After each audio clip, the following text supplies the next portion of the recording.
In the sweltering heat of a late summer afternoon in Atlanta, Georgia, where the air hummed with the distant roar of traffic and the faint scent of magnolias clung to the breeze, Elara Thompson pulled her weathered sedan into the corner gas station.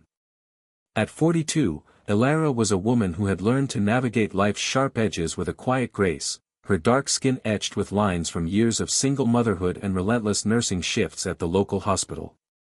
But today, as she fumbled for her wallet, her mind was a storm of worries, bills piling up like autumn leaves, her teenage son Jamal's college dreams hanging by a thread, and the leaky roof of their modest home threatening to cave under the next rain.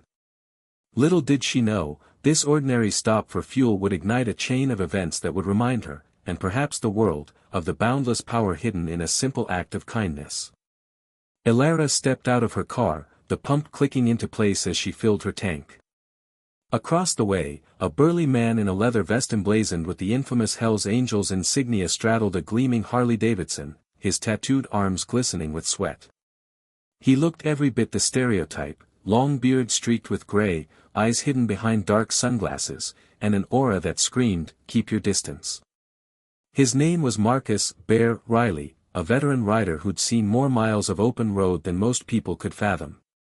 But today, Bear was in a bind, his wallet lay forgotten at a diner miles back, and his tank was bone dry.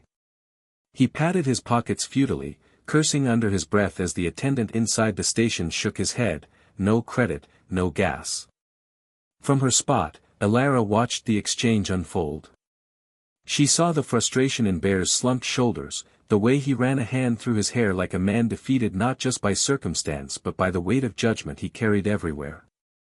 Something stirred in her, a memory of her own hardships, of times when strangers had turned away. Without a second thought, she approached the counter inside, her nurse's scrub still on from her overnight shift. "I'll cover his pump," she said softly to the clerk, sliding her card across. The clerk raised an eyebrow. "You sure?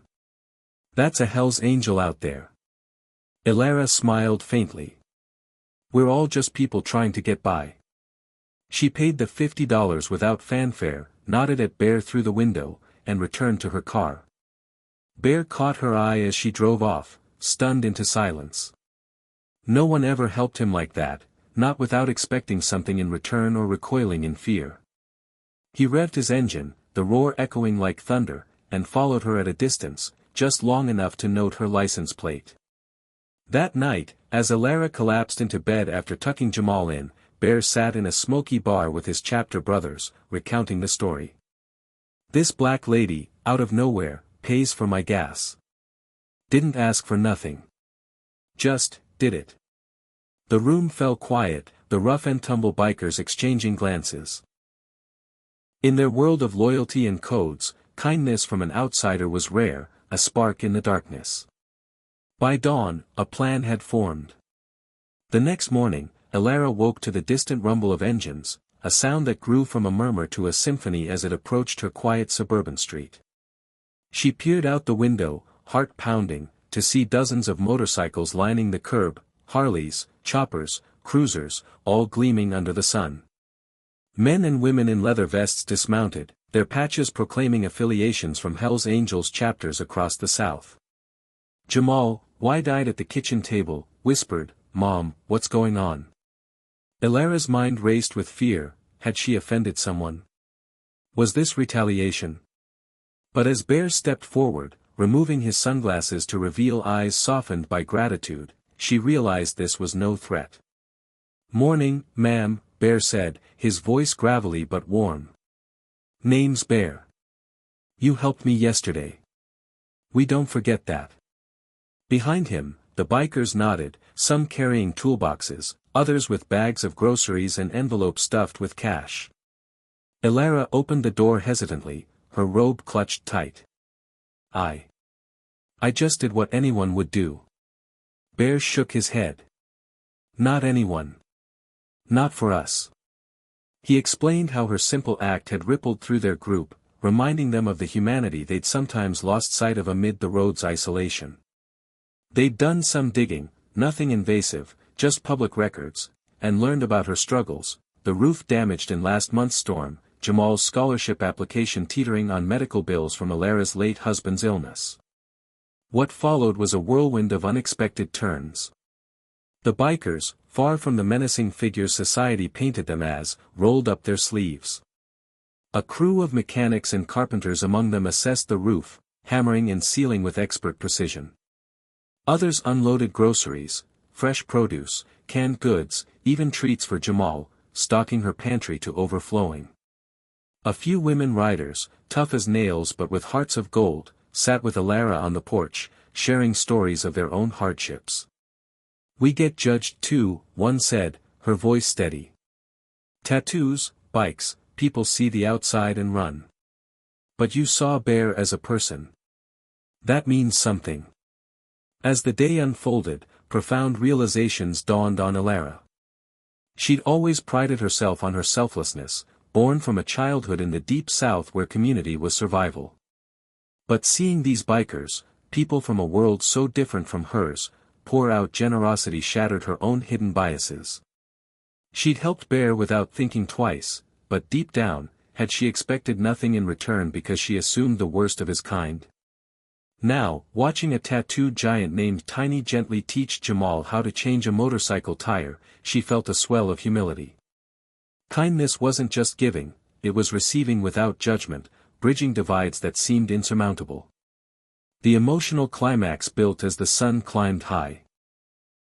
Bear gathered everyone in the yard, where a makeshift barbecue had sprung up, burgers sizzling on grills hauled in on trailers. He handed Alara an envelope. "This is from the chapter," he said.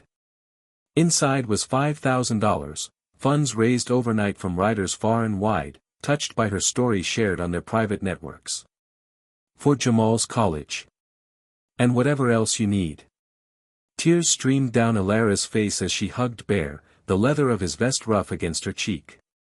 In that moment, the act of compassion she'd started at the gas station transformed not just her life, but the lives around her. Jamal, inspired, vowed to pay it forward in his future. The bikers, often outcasts, felt seen and valued, their rough exteriors cracking to reveal the vulnerability beneath. By evening, as the engines revved once more and the bikers rode off into the sunset, Alara stood on her repaired porch, waving goodbye. The street, once quiet, now buzzed with neighbors peeking out, their preconceptions challenged by the day's events. Alara turned to Jamal, pulling him close. "See, baby. One small act can change everything. We're all connected, no matter how different we seem." The story of that day spread like wildfire, through social media, local news, and whispers in bars and hospitals, reminding a divided nation that kindness knows no color, no creed, no patch on a vest. In a world quick to judge, Alara's generosity proved that humanity's true power lies in seeing the soul behind the surface, fostering hope that even the smallest spark can ignite a blaze of change. But let's delve deeper into Alara's world to understand why this moment resonated so profoundly. Born in rural Alabama in the early 1980s, Alara grew up in a tight-knit family where her grandmother's porch was the hub of community aid. "If you got extra, you give," Grandma Rose would say, dishing out homemade peach cobbler to neighbors in need. That ethos carried Alara through nursing school, where she specialized in pediatrics, drawn to healing the innocent. Marrying young to her high school sweetheart, Marcus, a name that would later echo in Bear's, brought joy in Jamal's birth, but tragedy struck when cancer claimed her husband at 35, leaving her to shoulder the burdens alone.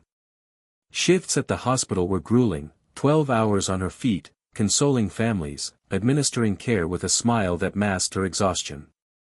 Yet, she never complained, believing that selflessness was her armor against despair. The gas station encounter wasn't her first act of kindness.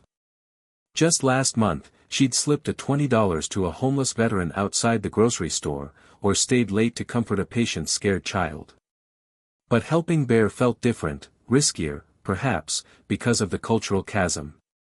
Hell's Angels evoked images of rebellion, danger, the stuff of movies and tabloids. In Atlanta's diverse tapestry, where racial tension still simmered beneath polite surfaces, crossing that line was bold. As she drove home that day, Alara second-guessed herself. What if he's trouble, she thought. But her heart knew better, she'd seen the desperation in his eyes, a mirror to her own quiet struggles. Bear's backstory added layers to the unexpected turn.